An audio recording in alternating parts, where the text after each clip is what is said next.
Hola a todos, espero que estén bien. Estaba haciendo mi paseada cotidiana cuando vi un carro que entraba en una cochera y casualmente ese carro probablemente tenía un valor más alto de la misma casa. Entonces me quedé pensando a un patrón que es muy común en Latinoamérica, en el mundo hispano, de gastar en vehículos, inclusive que pueden ser más costosos de la misma casa de habitación.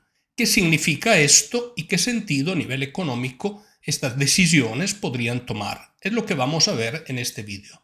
Antes de seguir, deme tu like, compártalo entre tus amigos y suscríbete al canal. He hecho algún análisis sobre si la casa de habitación era una inversión y no era una inversión. Hemos visto en los diferentes análisis que he hecho que definitivamente la casa de habitación no es una inversión. Esta no es una inversión porque realmente es un lugar donde se vive, sí es un activo, sin embargo comporta a lo largo del tiempo unos esborzos de dinero continuo entre impuestos, mantenimientos, cuota del mutuo, y no genera un factor determinante que es un cash flow positivo.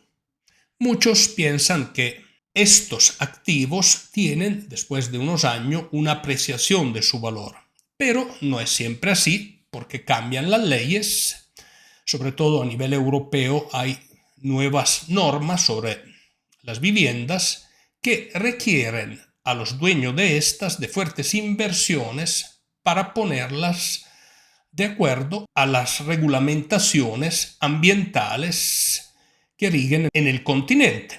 Por lo tanto, la casa es seguramente un activo, pero no es una inversión.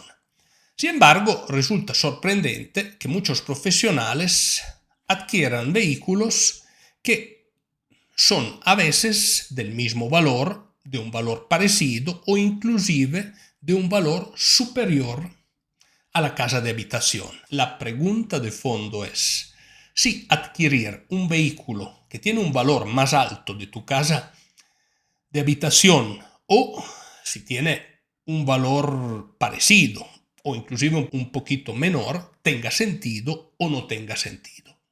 La respuesta es muy fácil. No tiene sentido. Y voy a explicarles por qué no tiene sentido. Pero antes de explicarle el por qué no tiene sentido, tenemos que pensar a qué sirve el carro, a qué sirve el coche. Sirve a trabajar, sirve a desplazarnos, tiene que ser seguros y cómodo. Seguro, que significa que tenga los airbags, que sea una herramienta que protege la vida nuestra y de nuestra familia. Sin embargo, en el momento en que este gasto nos hace contraer más deudas, estas deudas para muchos se suman a la deuda de la vivienda. Entonces, los profesionales tienen que asumir dos tipos de cargas financieras que finalmente llegan a limitar la posibilidad de inversión en activos financieros o no financieros que a lo largo del tiempo podrán construir nuestro patrimonio, nuestro portafolio de inversiones patrimoniales, financieras y no financieras. Por lo tanto, el hecho de cargar deudas que han generado la compra de la casa y la compra de vehículos que están por arriba de las necesidades, llegan a largo plazo a afectar nuestro futuro económico. Muchos se dejan tentar de carros de lujos porque representan y dan una cierta imagen. Sin embargo, no se toma realmente en consideración los elementos fundamentales que deberían guiarnos en un manejo correcto de nuestras finanzas. ¿Y cuáles son estos elementos fundamentales? Primero que todo, asumir deudas y el repago de estas deudas que no sobrepasen nuestra capacidad financiera. Cuando una deuda sobrepasa nuestra capacidad financiera, bueno, en el momento en que nos limitas algunas otras actividades, entre estas la más importante, las inversiones, o sea, el construirnos nuestro futuro patrimonial. Pero además de las inversiones, si lo pensamos bien, hay también las actividades de esparcimientos. Por ejemplo, el salir con nuestra pareja o con nuestros amigos al cine o de viaje. Estas son actividades importantes que muchas veces las deudas que tenemos nos limitan. Y el decidir en qué gastar y en qué endeudarse es, por lo tanto, un factor fundamental de manejo apropiado de nuestro futuro financiero. Además, tenemos incertidumbre al frente de nosotros. La vida no es algo cierto, no es algo predecible. Pueden ocurrir eventos extraordinarios, como la pérdida de un negocio, la pérdida de un trabajo. Y el tener deudas y cargas financieras al frente de estos eventos obviamente nos va a causar muchísimo problema a la hora de la recuperación y a la hora de reconstruirnos con nuevas profesiones o con un nuevo trabajo. Por lo tanto, es muy importante entender cuál es el objetivo del carro, qué funciones tiene que cumplir y, sobre todo, cuánto estamos dispuestos en sacrificarnos para pagar estas deudas.